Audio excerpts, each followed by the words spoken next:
up? It's motherfucking biology time.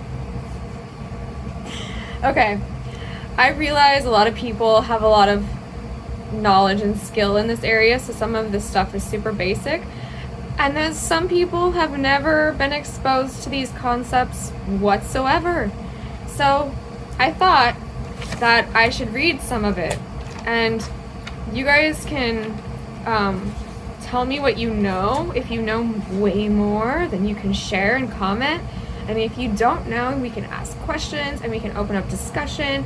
And the idea here is a welcome community of learning about biology and what that entails. What biology is the study of life.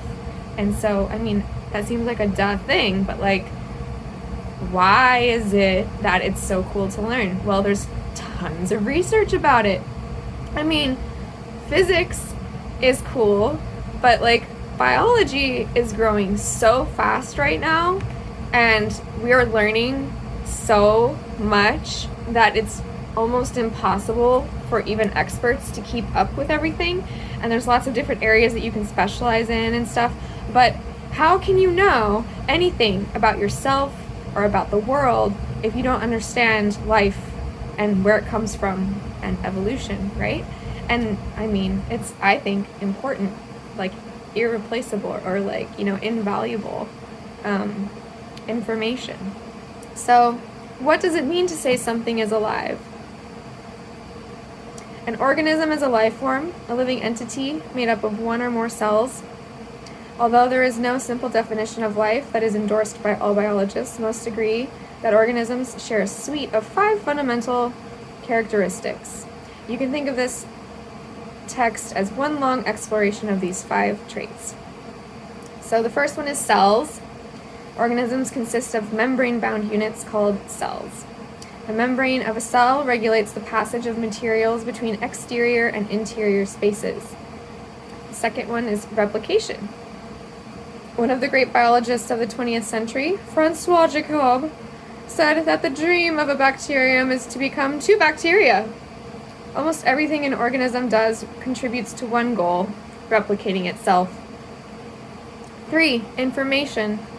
Organisms process hereditary or genetic information encoded in units called genes. Organisms also respond to information from the environment and adjust to maintain stable internal conditions.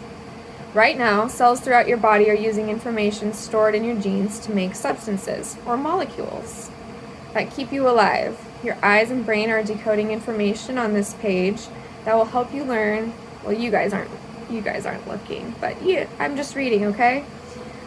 It'll help you learn some biology.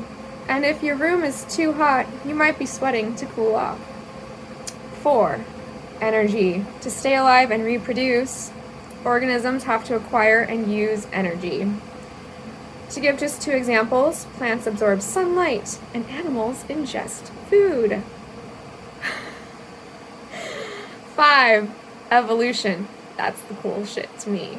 Evolution. Organisms are the products of evolution, and their populations continue to evolve today. 3 of the greatest unifying ideas in all of science, which depend on the 5 characteristics just listed, laid the groundwork. Underground work. Some of it is kind of underground work, though. Like, it's not false. Okay. Laid the groundwork for modern biology. 1. The cell theory. 2. The chromosome theory of inheritance. And 3. The theory of evolution. Formally, scientists define a theory as an explanation for a very broad class of observed phenomena that is supported by a wide body of evidence. Note that this definition contrasts sharply with the everyday usage of the word theory, which often carries meanings such as speculation or guess.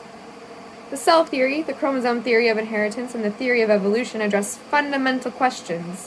What are organisms made of? And where do they come from? Sorry. How is hereditary information transmitted from one generation to the next? Do you know? How are organisms related to one another? And when these theories emerged in the mid-1800s, these revolutionized the way biologists think about the world. None of these insights came easily. No. The cell theory, for example, emerged after some 200 years of work. We can thank religion for that. Let's examine some of the pivotal discoveries made along the way. And when I say we can thank religion, I'm serious. I actually, there's theories about life that are based on religious concepts, and I get that we had to go through that to get to where we are. But there was a lot of resistance to accepting new ideas because of those preconceived notions that society had been living on for so long. So it took a long time for people to accept evolution in general and the way that it actually works. And to this day, still, today, people still deny evolution. Let's examine some of the pivotal discoveries made along the way, starting with the first observation of cells by microscopy. Microscopy is super cool. So instead of going into microscopy, I happen to know page 36 to 38. Why do I know what page sections are in? I have no fucking idea, but my brain will remember. Oh, gene replication is on page 376. When am I ever gonna need to, okay, I need to know that right now, but that's kind of detailed. I know meiosis is on page 175. It's somehow there's a filing cabinet in my head that's oh, this part of the book is in this section, and this part of the book is in this section, and I'm being silly just to keep your guys' attention, because this is cool shit, okay? So there's different kinds of microscopy. There's electron microscopy, light and fluorescence microscopy, scanning electron microscopy. And it's super cool because it looks at things up close. And electron microscopy bounces,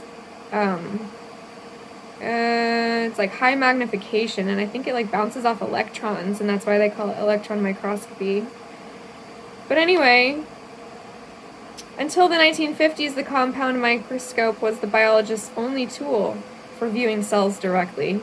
But the invention of the electron microscope provided a new way to view specimens.